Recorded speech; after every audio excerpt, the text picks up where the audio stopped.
شروع اللہ کے نام سے جو بڑا مہربان اور نہایت رحم کرنے والا ہے۔ ناظرین السلام علیکم ورحمۃ اللہ وبرکاتہ۔ اللہ تعالیٰ سے دعا ہے کہ آپ کی زندگی آسان ہو اور مشکلات سے مکمل پرامن ہو، آمین۔ اہمیت ہمیشہ لا حاصل کی ہوتی ہے، جیسے ہی آپ لوگوں کو میسر ہوں گے لوگ آپ کو خاک میں ملا دیں گے۔ افسوس دنیاوی محبتوں کی عمریں دھندلے شیشے پر لکھے گئے ناموں سے بھی زیادہ عارضی اور مختصر ہوتی ہیں۔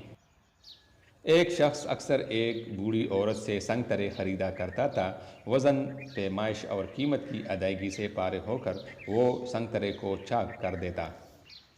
پھر ایک دانہ اپنے منہ میں ڈال کے شکایت کرتا تھا کہ یہ تو کھٹے ہیں، اور یہ کہہ کر وہ سنگترا اس بوڑھی عورت کے حوالے کر دیتا۔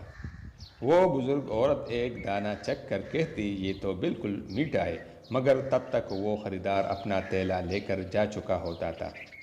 اس شخص کی زوجہ بھی ہر بار اس کے ساتھ ہوتی تھی۔ اس کی بیوی نے پوچھا، جب اس عورت کے سنگترے ہمیشہ میٹھے ہی نکلتے ہیں تو یہ روز کا ڈرامہ کیوں کرتے ہو؟ اس شخص نے مسکرا کر جواب دیا، وہ بوڑھی ماں میٹھے سنگترے ہی بیچتی ہیں، مگر غربت کی وجہ سے وہ خود ان کو کھانے سے محروم ہیں۔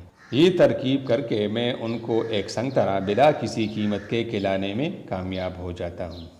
اس بوڑھی عورت کے سامنے ایک سبزی فروش عورت روزانہ یہ تماشا دیکھتی تھی، سو وہ ایک دن پوچھ بیٹھی، یہ آدمی روزانہ تمہارے سنگترے میں نقص نکال دیتا ہے، اور تم ہو کہ ہمیشہ ایک زائد سنگترا وزن کرتی ہو، آخر وجہ کیا ہے؟ یہ سن کر بوڑھی عورت کے لبوں پر مسکراہٹ کھل گئی اور وہ بولی، وہ ایسا مجھے ایک سنگترا کھلانے کے لیے کرتا ہے، اور وہ یہ سوچ بیٹھا ہے کہ میں اس بات سے بیگانی ہوں، آخر وجہ کیا ہے؟ یہ سن کر بوڑھی عورت نے کہا، میں کبھی بھی وزن زیادہ نہیں کرتی، یہ تو اس کی محبت ہے کہ ترازو کے پلے کو بوجھل کر دیتی ہے۔ محبت اور احترام کی مسرتیں ان چھوٹے چھوٹے دانوں میں چھپی ہیں۔ سچ ہے کہ محبت کا صلہ محبت ہی ہے۔ حکیم لقمان رحمہ اللہ کہنے لگے، پسند کی عورت چاہتے ہو تو پہلے عورت کی بھوک مٹاؤ، اور عورت کی بھوک 4 چیزوں سے مٹتی ہے۔ نمبر 1 دولت، نمبر 2 شہرت، نمبر 3 تعریف، اور نمبر 4 خوشامد۔ ناظرین، اس طرح کی مزید خوبصورت ویڈیوز دیکھنے کے لیے ہمارا چینل ضرور سبسکرائب کیجیے تاکہ آپ کو آئندہ ایسی خوبصورت ویڈیوز مل جائے کرے۔ آپ کا بہت بہت شکریہ۔